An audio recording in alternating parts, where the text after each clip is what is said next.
اللہ کے نام سے شروع جو بڑا مہربان نہایت رحم فرمانے والا ہے۔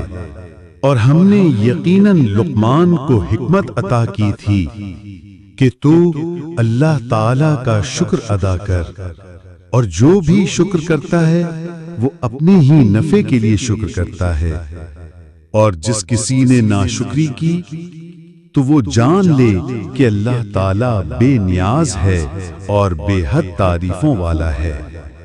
اور جب لقمان نے اپنے بیٹے کو واعظ و نصیحت کرتے ہوئے کہا، اے میرے بیٹے، اللہ تعالی کے ساتھ کسی کو شریک مت ٹھہرانا، بے شک شرک بہت بڑا ظلم ہے۔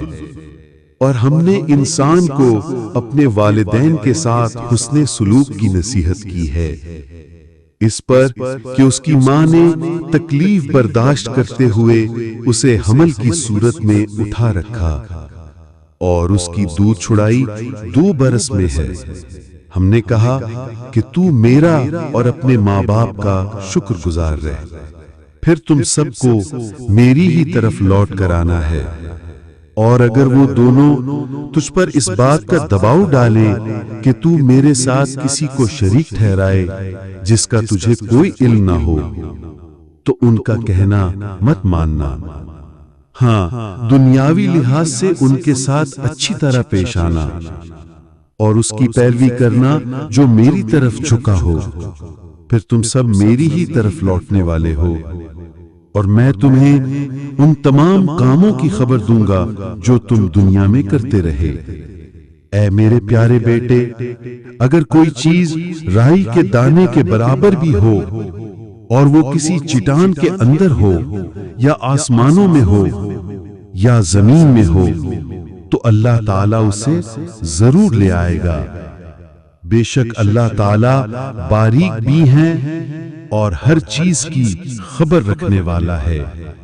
اے میرے پیارے بیٹے، نماز قائم رکھنا، اچھے کاموں کی نصیحت کرتے رہنا، برے کاموں سے روکتے رہنا، اور جو مصیبت تم پر آئے اس پر صبر کرنا، یقیناً یہ سب کام بڑے حوصلے والے کاموں میں سے ہیں۔ اور لوگوں کے سامنے اپنے گال مت پھلانا، اور زمین پر اکڑ کر نہ چلنا، بے شک اللہ تعالیٰ کسی تکبر اور غرور کرنے والے کو پسند نہیں فرماتا۔ اور اپنی رفتار میں میانہ روی اختیار کرنا، اور اپنی آواز پست رکھنا۔ یقیناً آوازوں میں سب سے بری آواز گدھوں کی آواز ہے۔